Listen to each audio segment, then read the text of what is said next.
검찰의 거센 반발 속에 더불어민주당이 오늘 의원총회를 열고 검찰의 수사 기능을 완전히 폐지하는 이른바 검수완박을 당론으로 채택할 방침입니다. 국민의힘은 대선 결과에 대한 불복 행위라며 관련 법안 통과를 총력 저지하기로 했습니다. 이틀 전 발생한 강원도 양구와 경북 군위 산불이 사흘째 꺼지지 않고 있습니다.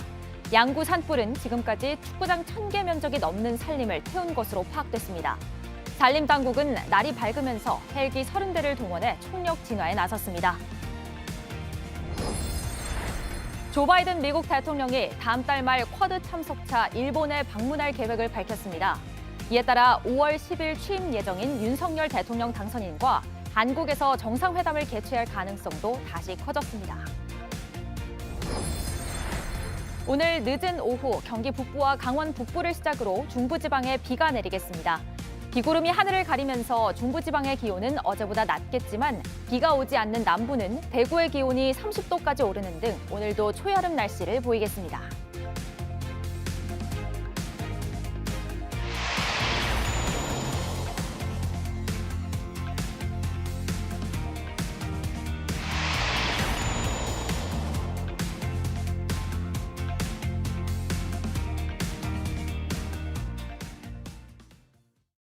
모두에게 허락된 완벽한 라군뷰.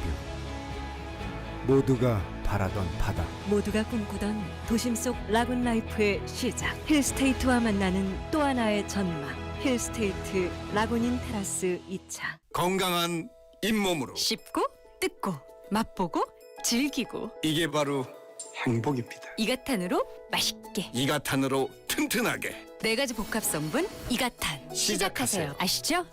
이가탄. 철이 세상을 진화시킬 때 환경도 함께 지켜주는 내일. 오래도록 먼 길을 달려가도 탄소 발자국이 남지 않는 내일. 인간이 쓰는 에너지로 지구의 온도가 올라가지 않는 내일. 인류를 위한 지속 가능한 내일. 포스코가 만듭니다. 그린 투모로우 with 포스코. 시청자 여러분 안녕하세요. 4월 12일 화요일 설레는 하루를 만드는 습관 아침엔입니다.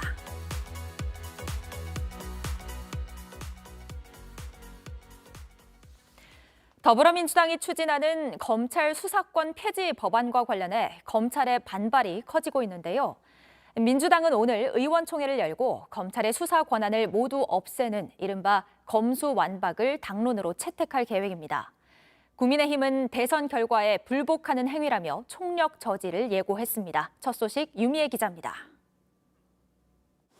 검찰에 남아있는 6대 중대범죄 수사권을 떼어내는 이른바 검수완박. 민주당은 오늘 오후 의원총회를 열고 이를 당론으로 채택할 방침입니다. 특권을 해체하고 정상으로 돌아가자라고 하는 것이 검찰개혁의 목표라는 점을 다시 한번 분명히 말씀드립니다. 이달 내에 국회 법사위와 본회의에서 단독 처리를 불사할 거란 관측도 나옵니다. 지난주까지 신중하게 처리하자는 기류도 있었지만 검찰이 집단 반발하자 강경론에 힘이 실린 모양새입니다.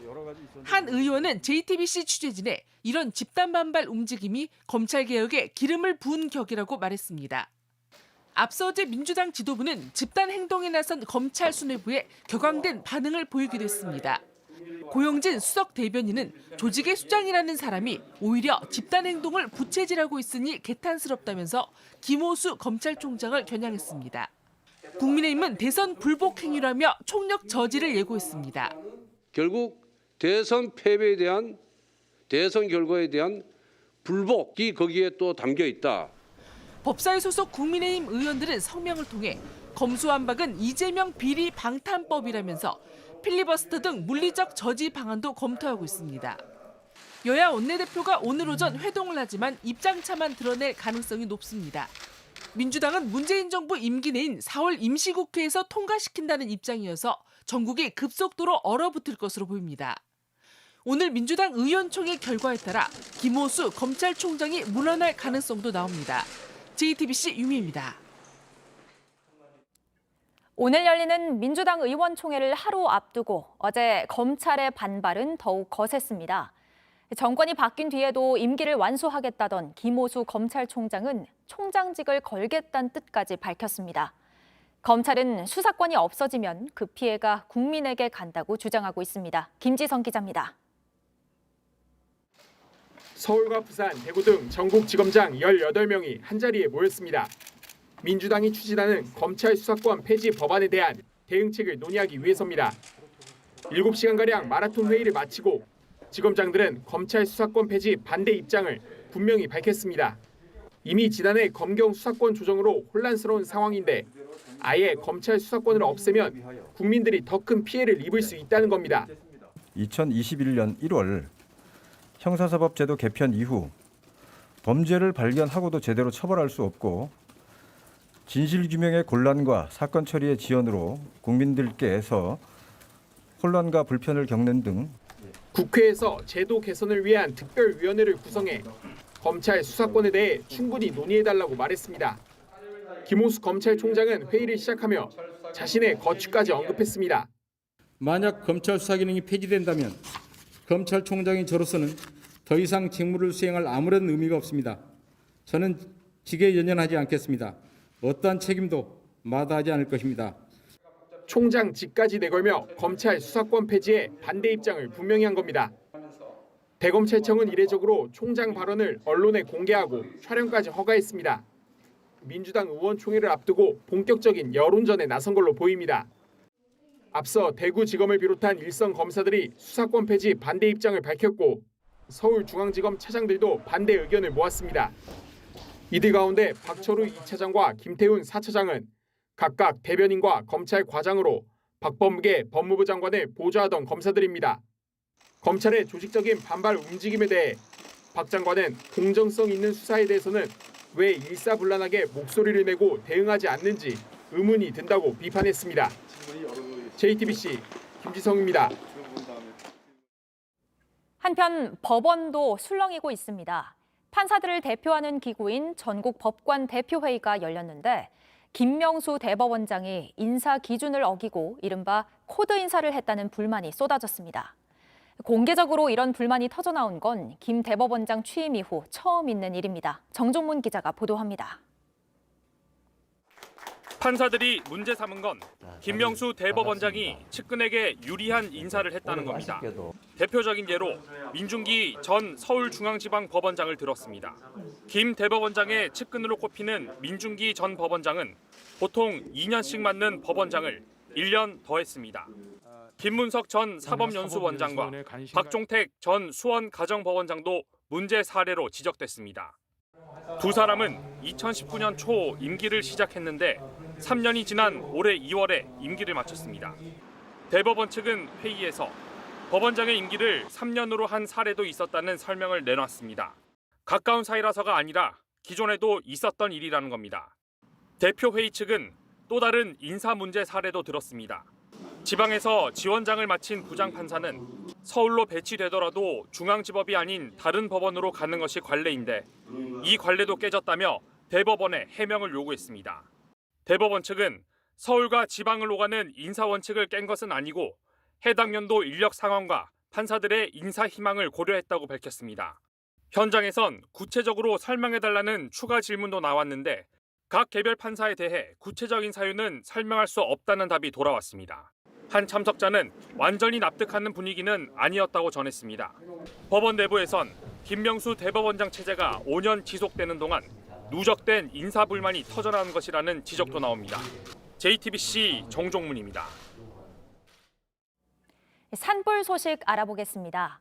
그제 시작된 강원 양구와 경북 군위 산불이 사흘째 꺼지지 않고 있습니다.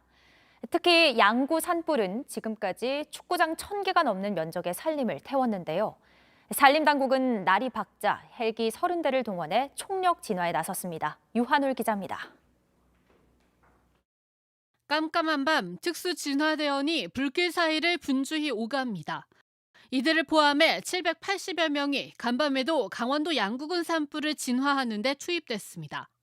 당초 해가 지기 전 불을 끄는 걸 목표로 했지만 기상 상황이 좋지 않았습니다. 오전엔 짙은 연기가 바람 없는 대기에 갇히더니 오후에는 반대로 강한 바람이 발목을 잡은 겁니다. 강해진 바람 때문에 일부 진화를 했지만은 일부는 좀 확산된 그런 상태로 소강 상태를. 다행히 한때 민가를 위협하던 불길은 대부분 잡혔습니다. 불이 상승기를 타고 불폭 터치로 팍 올라오더라고요. 그러니 그게 이 산 넘어서 내려오는 거예요. 산림당국은 날이 밝자마자 다시 헬기 약 30대를 투입해 총력전을 펼치고 있습니다. 이를 통해 주불부터 모두 잡은 뒤 교체 인력을 투입해 잔불 정리도 신속하게 진행한다는 계획입니다. 지금까지만 해도 축구장 1000개 면적이 넘는 산림이 불에 탄 것으로 파악됩니다. 같은 날 경북 군위에서 난 산불도 사흘째 계속되고 있습니다. 최고 수준 동원령인 산불 3단계를 유지한 채 밤새 480여 명을 투입했지만 강한 바람으로 진화율이 좀처럼 오르지 않고 있습니다. 현장 지형이 험해 진화대원들이 접근하기 어려운 것도 문제라고 산림청은 설명했습니다. JTBC 유한울입니다. 어젯밤 9시 기준 코로나19 신규 확진자는 20만 4,798명입니다. 주말이 지나고 검사 건수가 늘면서 전날 같은 시간대보다 11만여 명 증가했지만 일주일 전 같은 시간대보다는 약 5만 5천여 명 줄면서 전반적으로 뚜렷한 감소세를 보이고 있습니다. 정부는 마스크를 쓰지 않는 방안까지 검토하고 있는데요. 오는 금요일에 그 여부가 발표되는데 인수위가 아직 이르다며 반대하고 있어 변수가 될 것 같습니다. 유요한 기자입니다. 정부는 위중증 환자와 사망자 수도 정점 구간을 지나 감소세에 있다고 설명했습니다. 그러면서 방역과 의료 체계를 일상으로 되돌리는 포스트 오미크론 대응 체계를 만들고 있다고 했습니다. 사적 모임 인원이나 영업시간 제한 완화를 넘어 감염병 등급을 내리는 걸 추진 중입니다. 특히 방역의 최후 수단으로 불리는 마스크 착용 의무화조차 아예 없애는 방안까지 검토 중이라고 밝혔습니다. 하지만 대통령직 인수위원회에선 시기상조란 지적이 나왔습니다. 충분한 준비가 되어 있는지에 대한 우려와 함께 시행 전에 혼란을 막기 위한 철저한 선행 조치가 우선되어야 합니다. 거리두기 해제엔 공감하지만 방역 정책까지 한 번에 모두 풀어선 안 된다는 겁니다. 또 코로나 감염병 등급을 2급으로 내리는 걸 두고 신종플루나 메르스도 아직 1급이라며 어떤 상황이 오면 다시 1급으로 올릴 수 있는지 설명이 필요하다고 반대했습니다. 마스크 착용 의무화 해제 역시 너무 빠르다는 입장입니다. 사망자는 계속 발생하고 있는 그 현실이고요. 전면적으로 방역을 완화한다. 그리고 다 일상생활로 돌아간다라는 그런 잘못된 인식은 분명히 메시지 관리를 잘 못하는 거예요. 정부는 오는 금요일 사실상 마지막 거리두기 조정안과 함께 방역수칙 전면 해제 여부도 발표할 예정입니다. JTBC 유요한입니다. 조 바이든 미국 대통령이 다음 달 일본을 방문할 계획을 밝히면서 우리나라에서 한미 정상회담이 열릴 가능성도 다시 커졌습니다. 성사가 된다면 우리 역대 정권 가운데 취임 후 가장 이른 시기에 한미 정상회담을 개최하게 됩니다. 워싱턴에서 김필규 특파원입니다. 바이든 미국 대통령은 나렌드라 모디 인도 총리와 화상으로 정상회담을 했습니다. To meet with our fellow Quad leaders, and I'm pleased to have this opportunity to speak to you today virtually, and with your two ministers and your ambassador here in person. 이번 회담은 우크라이나 사태를 놓고 인도에 협력을 요청하기 위해 마련한 자리였습니다. 바이든 대통령은 다음 달 24일쯤 일본에서 열릴 쿼드 정상회의 때 다시 만나자고 했다고 백악관 측은 밝혔습니다. 쿼드는 미국과 일본, 호주, 인도 등 4개국이 중국 견제를 위해 만든 협의체입니다. 지난 3월 화상으로 만난 쿼드 정상들은 올 봄 대면 회담을 하기로 약속했습니다. 호주의 새 총리를 뽑을 총선 때문에 일정이 불투명했는데 다음 달 21일로 선거 날짜가 잡히면서 쿼드 회의 시기도 윤곽이 드러났습니다. 이에 따라 다음 달 말 바이든 대통령과 한국의 새 대통령이 첫 한미 정상회담을 할 가능성도 높아졌습니다. 앞서 워싱턴 포스트는 바이든 대통령이 쿼드 회의 참석 때 한국을 들를 수 있다고 보도했습니다. 지난주 워싱턴을 찾은 윤석열 당선인 정책협의단도 바이든 대통령이 아시아를 방문할 때 한미 정상회담을 하면 좋겠다는 의사를 미국에 전했다고 밝혔습니다. 워싱턴에서 JTBC 김필규입니다. 마리우폴에서 한 달 반 넘게 버티던 우크라이나 해병대가 최후의 결전을 준비 중이라고 밝혔습니다. 중국 상하이는 봉쇄한 지 보름 만에 43%만 해제했습니다. 아침엔 월드 시작합니다. 오늘도 국제외교안보 심층 취재 맡고 있는 안일근 기자 나왔습니다. 네, 안 기자, 지금 최후의 결전이라고 하는 걸 보니까 마리우폴이 꽤나 위태로운 상황인가 보죠? 네, 한 달 반 넘게 러시아군에 포위돼 처절한 전투를 벌이고 있는 우크라이나 해병 36여 단이요. 최후의 결전을 준비 중이라고 소셜미디어에 글을 올렸는데요. 정말 영화 같은 스토리를 올려놨습니다. 제가 일부 내용을 소개해드리면요. 탄약은 바닥나고 있고 오늘이 아마도 마지막 전투가 될 것 같다. 47일간 항구를 지키기 위해 가능한 모든 것은 물론 불가능한 것도 했다. 산더미 같은 부상자가 거의 절반을 차지하고 있으며 팔다리가 멀쩡한 부상자는 전장으로 돌아가고 있다. 보병은 이미 전사했고 군악대까지 동원돼 전투를 하고 있다. 이렇게 적었고요. 마지막으로 우크라이나 국민들에게는 우리는 충성을 다했다. 꼭 해병대를 기억해달라고 했습니다. 이 마리우폴은 러시아군이 이미 2014년 병합한 크림반도와 이쪽 돈바스 지역을 연결하는 이 요충지에 자리한 항구인데요. 이곳 마리우폴이 함락당하게 되면 동부 지역은 크림반도와 도네츠크, 루안스크 지역을 모두 러시아군이 장악을 하게 됩니다. 병참이나 군수물자 보급도 훨씬 용이해지는 겁니다. 도네츠크 인민공화국 군대 수장인 데니스 푸실리는 러시아 매체와의 인터뷰에서 마리우폴 항이 이미 우리의 통제하에 있다고 주장을 하기도 했습니다. 마리우폴이 최종 함락됐는지 여부는 아직 확실치 않지만 완전히 풍전등화의 상황인 것만은 분명해 보입니다. 이야기하신 것처럼 너무 영화 같은 스토리라 또 굉장히 안타까운데 지금 마리우폴 외에도 이 동부 전선에서 러시아군이 또 대대적으로 공격을 할 거란 예측이 나왔다고요? 네, 우크라이나 국방부 대변인이 서방 정보기관의 분석에 따라 예측한 내용인데요. 알렉산드르 모투자니크 대변인은 적들이 동쪽에서 공격 준비를 거의 마쳤으며 곧 공격이 시작될 것이라고 밝혔다고 AFP 통신이 전했습니다. 앞서 우크라이나 외무장관도 곧 돈바스 전투가 재래식 전투로는 가장 치열한 전투가 될 것이라고 전망을 했는데요. 네, 들어보시죠. The battle for Donbass will remind you of Second World War, with large operations, maneuvers, involvement of thousands of tanks, armored vehicles, planes, artillery. 네, 유럽연합 EU는 우크라이나의 무기 지원을 확대하기로 했습니다. 유럽 평화 신용 기금에서 5억 유로, 약 6,700억 원을 추가로 투입하기로 했고요. 독일도 우크라이나에 중화기가 필요하다며 전차 50대의 납품을 준비 중입니다. 러시아 국방부는 유럽의 무기 지원을 경계하면서도 현지 시간 10일 유럽 국가가 우크라이나에 제공한 방공 무기인 S-300 미사일 시스템을 파괴했다고 밝히기도 했습니다. 그랬군요. 지금 2차 세계대전을 방불케 할 만큼 대규모 전투가 코앞에 다가왔다. 이런 상황에서 협상에는 진전이 좀 없는 것 같아서 또 안타까운 마음입니다. 한편 중국 상하이는 봉쇄가 일부 풀렸다고요? 네, 보름 동안 계속된 봉쇄가 일부 풀렸는데요. 절반 이상은 아직까지도 계속 봉쇄가 유지되고 있습니다. 여전히 통제가 유지되는 이 통제구역과 관리 통제구역을 합치면 57%가 넘고요. 통제가 풀린 방어구역은 42.9%입니다. 이 통제구역과 관리 통제구역은 최근 7일 이내, 관리 통제구역은 14일 이내 코로나19 양성자가 나온 지역입니다. 방어구역 주민들만 이게 집 밖으로 나올 수 있는 상황인데요.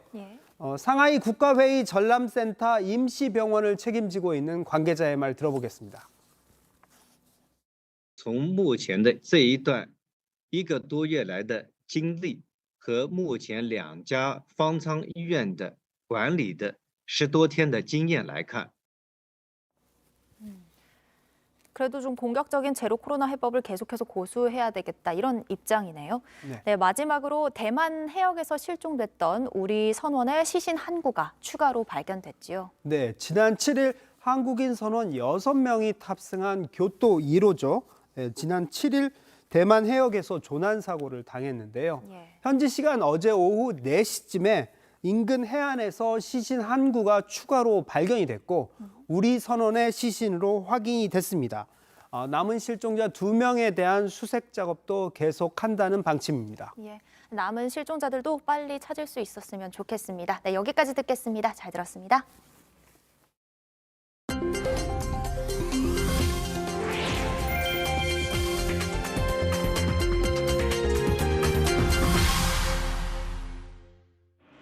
한 여성이 앉아있는 남성의 머리에 달걀을 내리칩니다. 그래도 분이 풀리지 않는지 신나치주의, 여성 혐오론자라며 고래고래 욕설까지 쏟아내는데요. 달걀로 봉변을 당한 이 남성은 크레이그 켈리 호주 연방의회 의원입니다. 멜버른 유세 현장에 참석했다가 이런 예상치 못한 일에 휘말린 건데요. 알고 보니 이 의원은 전부터 코로나 음모론과 백신 반대 주장 등으로 사람들의 비난을 샀던 전적이 있다고 하네요. 경찰이 자세한 사건 경위를 조사하고 있는데요. 의원은 여성을 기소하겠다고 밝혔습니다. 대낮인데 컴컴하네요. 하늘이 주황빛으로 물들었습니다.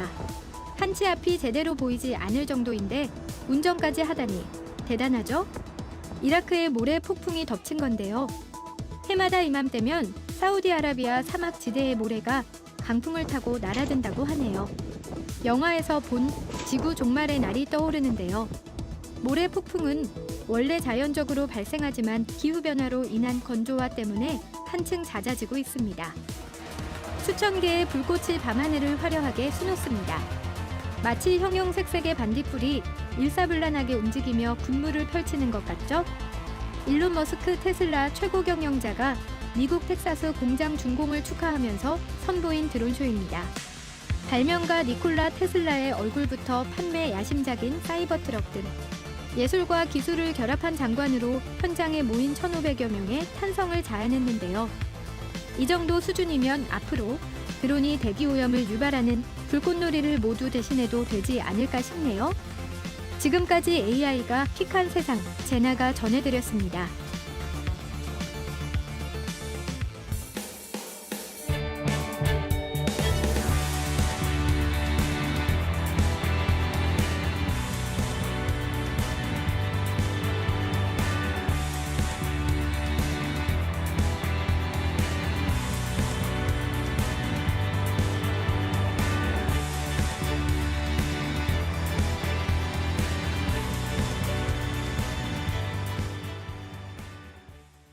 그제 발표된 장관 후보자들을 놓고 논란이 뜨겁습니다. 특히 없애겠다던 여성가족부도 장관 후보제가 일단 지명은 됐는데 여가부가 남더라도 원래와는 완전히 달라질 거란 전망이 한층 더 커졌습니다. 김나한 기자입니다. 김현숙 여성가족부 장관 후보자는 당내 경선 때부터 시작해 지금은 당선인 정책특보로 정책 조언을 하고 있습니다. 경제학자로 경제와 복지를 주로 깊게 연구해왔습니다. 처음부터 저와 함께 공약의 밑그림을 그려온 만큼 공약을 충실히 이행하면서 인구 대책과 가족 정책을 중점적으로 이 때문에 여가부가 개편되더라도 성폭력, 성평등 관련 업무는 크게 줄거나 다른 부처로 옮겨질 거란 관측이 많습니다. 새 시대에 맞게 노동시장에서의 공정성, 그다음에 출산과 육아를 겪는 경력 단절의 문제들을 실질적으로 해소해서 김 후보자는 지난달 여성단체들을 만난 자리에도 참석했습니다. 참가자 중 한 명은 이 자리에서 김 후보자가 여성 고용 문제는 고용노동부에서 더 잘할 수도 있다는 취지의 발언을 했다고도 전했습니다. 여가부의 기능 쪼개기가 확실시된 것 아니냐는 반발이 거세지고 있습니다. 한 여성단체 관계자는 여가부가 새로운 시대에 맞게 만들어져야 한다는 김 후보자 발언에 대해서도 새로운 시대가 어떤 시대인지 보는 관점이 중요한데 인수위에선 구조적 성차별이 사라진 시대로 보고 있다는 게 문제라고 꼬집었습니다. 정호영 보건복지부 장관 후보자는 과거에 쓴 칼럼이 도마에 올랐습니다. 결혼과 출산이 애국이라면서 여성의 독신율이 우려된다고 쓴 겁니다. 저출산 문제를 여성 개인의 책임으로 봤다는 비판이 거센데 정 후보자는 저출산에 대한 안타까운 마음으로 밝힌 다양한 의견 중 하나였다고 해명했습니다. JTBC 김나은입니다. 이창양 산업통상자원부 장관 후보자의 사회이사 경력과 과거 언론 기고문도 논란이 되고 있습니다. 13년 동안 기업 3곳에 사회이사를 하며 8억 원을 받았는데 산업 정책을 짜는 산업부 장관이 되면 이해 충돌 우려가 있다는 겁니다. 한 일간지 칼럼에서 꺼냈던 출산 기피 부담금을 도입해야 한다는 주장도 비판을 받고 있습니다. 송지혜 기자입니다. 이창양 산업통상자원부 장관 후보자가 사회이사를 지낸 기업들의 사업 보고서입니다. 이 후보자는 2009년부터 5년간 한일 합작회사로 반도체 소재를 만드는 TCK의 사회이사였습니다. 동시에 2012년부터 6년간 SK하이닉스에서 2019년 4월부터 최근까지는 LG 디스플레이에서 사회이사를 맡았습니다. 새 회사에서 받은 보수액은 8억 원가량입니다. 기업 현장을 잘 안다고 할 수도 있지만 반대로 장관으로서 산업정책의 틀을 짜는 과정에서 이해 충돌이 생길 수 있다는 의견도 나옵니다. 사회이사를 맡았던 산업 분야에 대해서 다른 산업 분야에 비해서는 훨씬 더 관심이 더 있을 수도 있고요. 또 거기에 대해서 어떤 혜택들을 줄 가능성들이 있게 되죠. 기업 사회이사 때 쓴소리가 부족했던 게 아니냐는 지적도 있습니다. 사업보고서상의 주요 의결사항만 따져봐도 이 후보자는 이사회에 올라온 236건의 안건 가운데 235건에 찬성한 걸로 나타났습니다. 이에 대해 이 후보자 측은 사회이사와 장관의 역할은 다른 영역으로 엄연히 구별되며 그런 이해충돌 우려는 기우에 불과하다고 했습니다. 경제력이 있으면서도 출산을 기피하는 세대에 출산 기피 부담금을 물리자고 제안한 이 후보자의 2010년 칼럼을 두고도 비판 여론이 큽니다. 경제학적인 이론으로 살펴보면 저출산에 대해서 새로운 시각이 있을 수 있다는 그런 내용을 소개한 거고요. 저출산에 대한 다양한 의견을 제가 하나 소개하는 정도로 그 칼럼을 썼다고 생각됩니다. 이창양 후보자는 자신의 블로그에 있는 글들을 모두 지워버린 것으로 확인됐습니다. JTBC 송지혜입니다. 이태규 국민의당 의원이 어제 인수위직을 돌연 그만뒀습니다. 이 의원의 입각설이 돌던 행안부 장관에 정치인은 시키지 않겠다는 윤 당선인의 방침이 영향을 미친 것 아니냐는 말이 나오는데요. 안철수 위원장과의 공동정부 운영이 시험대에 올랐다는 평가입니다. 김소연 기자입니다. 이태규 의원은 기자들에게 문자 메시지를 보내 사퇴 의사를 밝혔습니다. 그러면서 자신에 대한 여러 부처 하마평이 있는데 입각 의사가 전혀 없다고 했습니다. 이 의원은 행정안전부 장관과 중소기업벤처부 장관 등의 후보로 거론돼 왔습니다. 안철수 인수위원장의 최측근인 이 의원은 지난 대선 때 공동정부 구성을 조건으로 한 단일화를 성사시켰습니다. 이후 기획조정분과 인수위원을 맡았고 대표적인 국민의당 몫의 장관 후보로 꼽혔습니다. 국민의당 관계자는 JTBC에 지방선거 등을 담당하는 행안부는 절대 주지 않으려 한다며 접점이 없는 부처는 맞지 않을 것 같다고 분위기를 전했습니다. 이 때문에 1차 내각 인선에서 안 위원장의 추천이 반영되지 않은 것도 이 의원의 사퇴에 영향을 미쳤을 거란 분석도 나옵니다. 저는 추천을 해드리고 이제 인사에 대한 결정은 인사권자가 하시는 거죠. 왜냐하면 그 책임도 사실 인사권자가 지시게 되는 것 아니겠습니까? 하지만 윤석열 당선인 측은 이 의원이 인사 갈등으로 물러난 건 아니란 입장입니다. 장제원 당선인 비서실장은 오전에도 안 위원장과 소통했다며 이태규 의원과의 신뢰는 변치 않고 있다고 강조했습니다. 또 행안부 장관의 정치인 배제 입장을 굳힌 건 안 위원장 측과 다 얘기가 된 것이라고 했습니다. 이런 가운데 국민의힘은 국민의당과의 합당이 마무리 단계라고 밝혔습니다. 국민의당에서도 마무리 절차를 진행 중인 걸로 알고 있습니다. 하루 이틀 내 시한에 뭔가를 기대하셔도 좋다 이렇게 봅니다. JTBC 김소현입니다. 태어나면 곧바로 한 살로 치는 한국식 나이 계산법이 이르면 내년부터 바뀔 걸로 보입니다. 대통령직 인수위원회가 나이 계산법을 만 나이로 통일하는 방안을 추진합니다. 이렇게 되면 전 국민의 나이가 많게는 2살까지 어려질 수도 있습니다. 최수연 기자가 보도합니다. 현재 우리나라는 3가지 나이 계산법을 쓰고 있습니다. 태어나자마자 1살이 된 뒤 해가 바뀌면 나이가 느는 한국식 계산법이 있습니다. 똑같이 0살에서 시작하지만 생일이 돼야 1살 느는 만나이, 해가 바뀌면 무조건 1살 더 먹는 연나이가 있습니다. 계산법에 따라 2살까지 차이가 납니다. 경우에 따라 계산법이 다르다 보니 여러 혼란이 빚어지기도 합니다. 한 기업에선 노사가 임금 피크제를 적용하는 나이를 놓고 법적 분쟁을 벌였습니다. 코로나 국면에선 아스트라제네카 백신을 30세 미만은 권장하지 않는다는 규정을 놓고 나이 셈법이 논란이 됐습니다. 윤석열 당선인은 이런 혼란을 없애겠다며 만나이 추진을 대선 공약으로 내걸었습니다. 우리나라는 사람마다 나이가 3개예요. 3개나? 국제 표준에 맞춰 통일하는 걸로 바꿔볼까요? 좋아, 빠르게 가! 이어 인수위도 법적 사회적 나이 계산법을 만나이로 통일하겠다고 발표했습니다. 만나이 통일은 이러한 사회 경제적 비용을 없애고 국민 생활의 혼란과 불편을 해소하기 위한 조치입니다.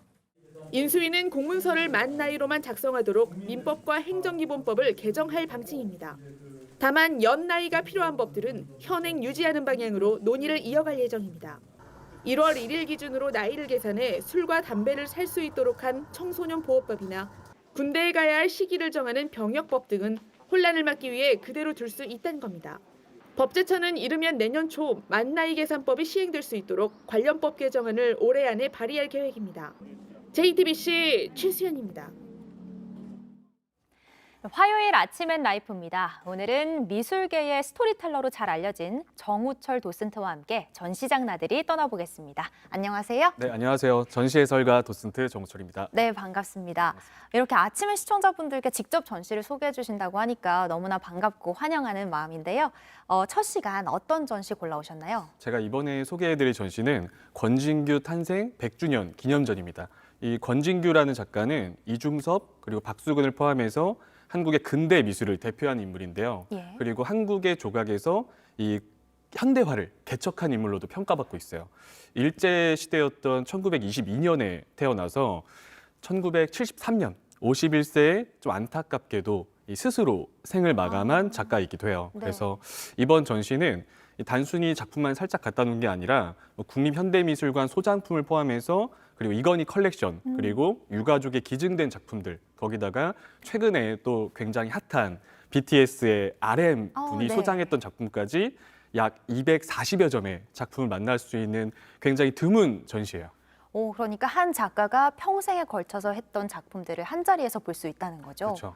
굉장히 좋은 기회가 될 것 같은데 뭐 사실 이중섭이나 박수근은 상대적으로 좀 더 익숙한데 이 권진규는 잘 모르시는 분들 많으실 것 같아요. 그럴 것 같아요. 왜냐면 저도 어쨌든 전시해설가지만 제 주변에도 생소하다는 분들이 꽤 많았거든요. 그런데 우리가 기억은 못하지만 사실 교과서에도 등장했던 작가예요. 아, 그런가요? 네, 맞아요. 그래서 어릴 때 집이 굉장히 부유했는데 몸이 좀 안 좋았다고 해요. 그리고 어릴 때부터 어떤 손재주가 굉장히 좋았고 흙을 만지거나 하는 그런 재능이 있었다고 해요. 그런데 본격적으로 미술 활동을 시작했던 건 광복 이후에 일본으로 넘어가서 공부를 시작했고요.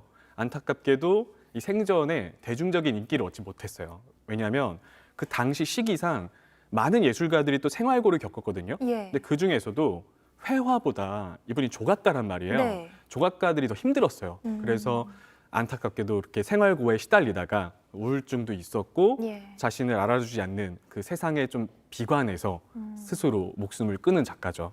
그런 사연이 또 있었군요. 그래서 지금에라도 우리가 좀 알아줘야 하지 않을까 하는 생각을 합니다. 네, 그럼 구체적으로 작품 좀 소개 부탁드립니다. 네, 일단 이 권진규라는 작가는요. 본인을 만든 걸 자소상이라고 하는데 예. 자소상을 포함해서 굉장히 많은 인물들을 만든 걸로 유명해요. 그 중에서도 중요한 건 그 인물들을 그냥 눈에 보이는 대로 만드는 게 아니라 이분이 하려 했던 건 그 내면을 본질을 표현하려는 거였기 때문에 네. 미술계에서는 이미 좀 일찍 인정을 받았어요. 네, 그래서 지금 이 자소상을 보고 있으면은 그 내면을 표현했기 때문에 뭐 꽉 담은 입술이나 네. 저 무거운 표정에서 작가의 고뇌를 느낄 수가 있죠.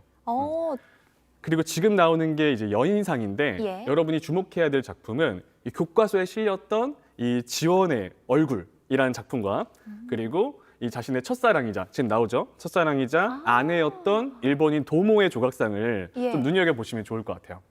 지금 나오고 있는 작품들인 거죠? 네, 맞아요. 와, 그런데 이번 전시에서 특별히 감동을 받은 작품이 있다고요? 맞아요. 제가 한 작품에서 굉장히 오랫동안 좀 머물렀는데 이 춤추는 뱃사람이라는 작품이 있어요. 전 궁금했던 게 대체 왜 춤을 추고 있을까? 뱃사람이 예. 궁금했었는데 왜냐하면 아까 초반에 얘기했지만 생활고를 겪고 있었단 말이에요. 그런데도 춤을 춘다? 이게 좀 이상했거든요. 네.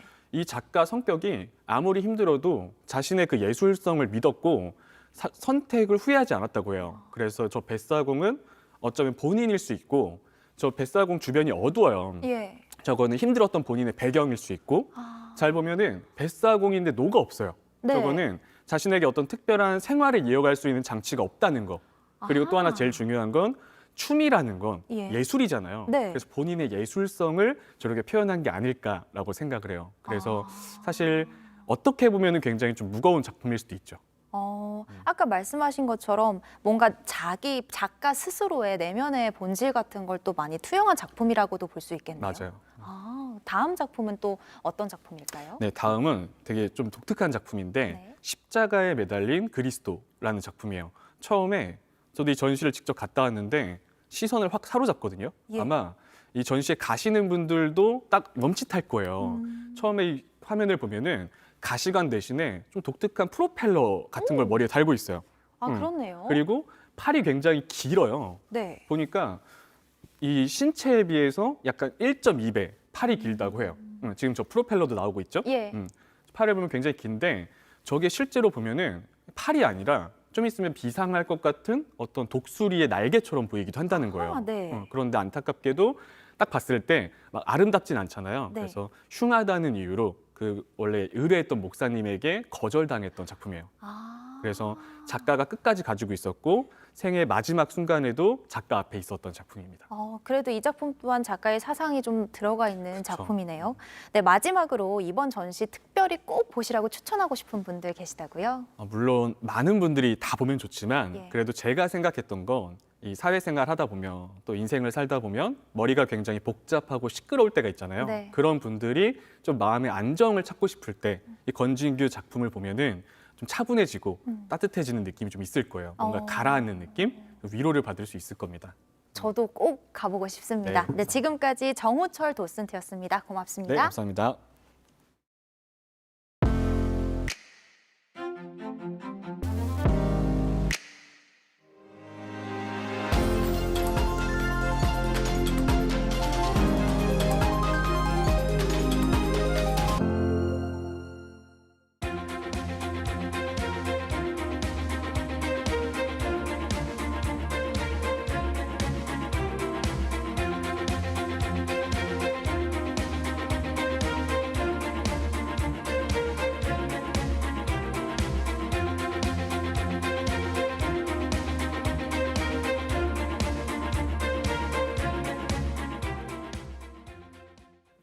요즘 음식 배달은 한 번에 한 건만 빨리 갖다 주는 이 단건 배달이 대세입니다.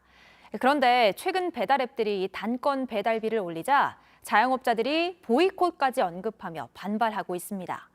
배달료 부담을 이기지 못해 앱을 지워버린 자영업자도 있습니다. 김영민 기자가 취재했습니다. 서울 신림동에서 식당을 하는 유덕현 씨는 배달 앱을 모두 지웠습니다. 배달 이제 끄는 거죠. 한 2년 정도 운영을 하다가 이제 도저히 그 손익 계산을 따져보니까 크게 수익하고는 도움이 안 돼서 이제 접게 된 거죠. 자영업자의 배달비 불만이 커진 건 음식점 한 곳의 음식만 배달하는 단건 배달 주문이 늘어난 영향이 큽니다. 배달비를 더 내더라도 음식을 빨리 받을 수 있어 선호하는 소비자가 많습니다. 문제는 식당 주인이 부담하는 배달비도 늘어났다는 겁니다. 더구나 최근 배달 앱들이 단건 배달 정책을 바꾼 걸 두고 자영업자들의 불만이 더 커졌습니다. 단건 배달을 보이콧하자는 목소리까지 나왔습니다. 예전엔 배달 한 건당 최대 6,000원을 냈다면 지금은 최소 6,000원에 더해 음식값의 6%가량을 수수료로 냅니다. 배달의 민족은 회사 이익을 위해서가 아니라 배달기사의 처우 개선을 위해 올렸다는 입장입니다. 단건 배달을 하면 배달기사가 예전만큼 자주 배달을 못하기 때문에 배달비를 올려줘야 한다는 겁니다. 배달의 민족은 10,000원짜리 주문을 받으면 수수료 매출은 680원에 그친다며 배달비 6,000원은 배달기사 몫이 대부분이라고 설명했습니다. 하지만 배달기사들은 6,000원을 다 받는 게 아니다고 반박합니다. 전반적으로 인건비도 오르고 이러면서 이제 배달료는 사실 상승할 수밖에 없는 상황인 것 같아요. 배달료에 대한 어떤 그런 부담의 문제가 이제 어디로 크게 이제 부담이 될 거냐 하는 부분인데. 전체 배달 가운데 단건 배달 비중이 늘고 있어서 배달비를 둘러싼 갈등은 더 커질 수 있다는 우려가 나옵니다. JTBC 김영민입니다. 오늘은 중부지방에 비 소식이 있습니다. 늦은 오후 경기 북부와 강원 북부부터 시작한 비는 밤에는 중부의 다른 지역까지 확대됩니다. 비구름으로 하늘이 흐리면서 낮 최고 기온은 서울 21도, 대전 27도 등 어제보다 떨어지겠습니다. 하지만 비가 오지 않는 다른 남부 지방은 대구가 30도까지 오르는 등 오늘도 초여름 날씨를 보이겠습니다. 저희가 준비한 소식들 여기까지입니다. 오늘 비 소식이 있는 지역에 계신 분들 우산 꼭 챙기시고요. 건강하고 활기찬 하루 보내시기 바랍니다. 함께해 주신 여러분 고맙습니다. 아침엔 JTBC.